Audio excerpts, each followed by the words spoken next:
Weird ka talaga. Kaya sabi ko na nga ba yan ang iisipin mo? Ay, ewan.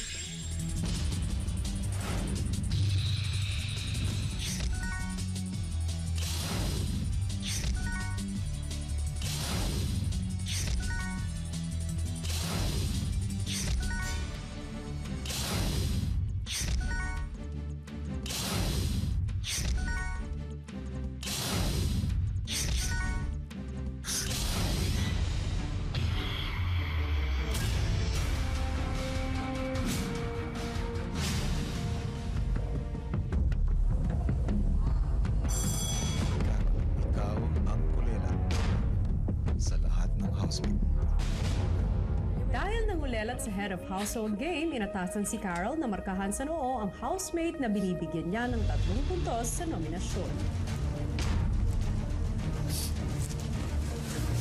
Sunod na pinag-isipan ni Hermes ang pag-voluntary exit. Gusto ko na pong mag-voluntary exit, kuya. Kasi po, parang naawa po ako kay Carol po kasi feeling ko po ako lang po yung dahilan ng yung pagkalungkot niya, yung pag-iwas po niya sa amin, ganun. Si Carol, bagamat matalino, ay mahina naman sa kanyang emosyon. Bilang isang lalaki na itinuturing siyang isang kapatid. Gusto kong matulungan mo siya. Gusto mo pang lumabas ang aking bahay? Hindi na po.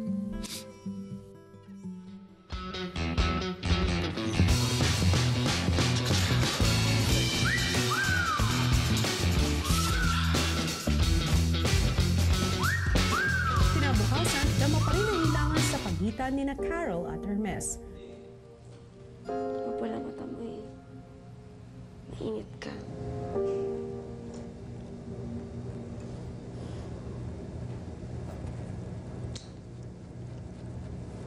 Maging si Kathy ay di maalo si Hermes. Kati ko, kailangan mong tulong. You rest. Sa kwarto, kinuwentuhan ni Kath si Hermes. Sa gabi, lagi namin pinag-uusapan ikaw. Bago matulog. Nino? Kami Kath. Dito ka. Ano? Hindi ka, mami ka. Dali ako. Ano sinasabi niya? Hindi ka nagkukwento. Mali mo, may big na ako. May 3 points na ako. Ano pa yun? Hindi. Wala naman. Paano siya sabi? Tinatanong namin si Kathy. Kathy, ano ba mo na? Sabihin mo totoo yung nararamdaman mo. Sabi, yun, sinabi ko naman ang totoo. Ganyan. Parang ayaw pang aminin. Sinasabi lagi yun, gano'n. Sabi naman niya, wala eh. Nga. Eh, lagi namin niloloko si Kathy na parang... Pero hindi ko alam kung... Basta namin tapos kinukwento ka lagi. Kinukwento niya ako? Parang natakot lang siya. Parang gano'n. Hindi, pero sabi, wala. Isa lang ako normal na housemate. Ganun Oo nga, lang. friend. Nagkataon. Pero special ang tingin sa'yo. Hindi, wala. Walang special. Crush mo ba siya? Naman o! Natakot lang si Kathy.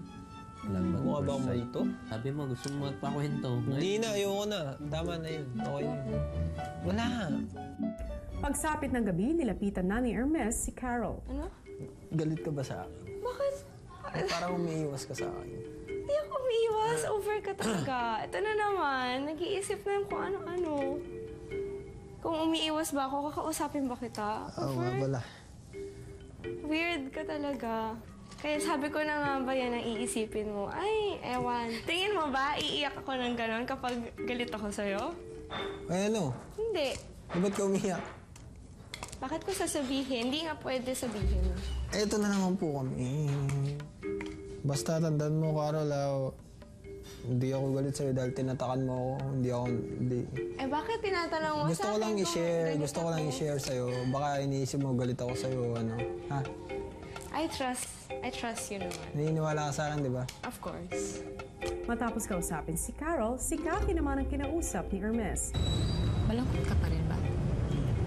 Masaya ka dahil sa akin. Wow! Hehe ko pa. Parang may bagyo. Hindi, pinapasaya lang kita. Sobra lang talagang malungkot ka. Gusto ko lang bumalik yung dati mong saya at Hermes. Masaya naman.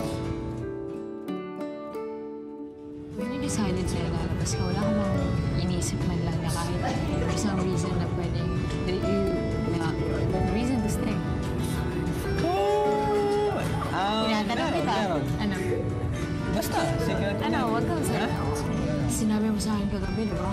100%, 99% decided na lumabas mo. Hindi, ang totoo ng strategy ko lang yun para pansinin mo. Hindi, joke lang. Hindi, basta. Hindi, wag kang ganyan. Hindi ako nangbibiro. Seryoso ako sa mga sinasabi ko. Masaya ka?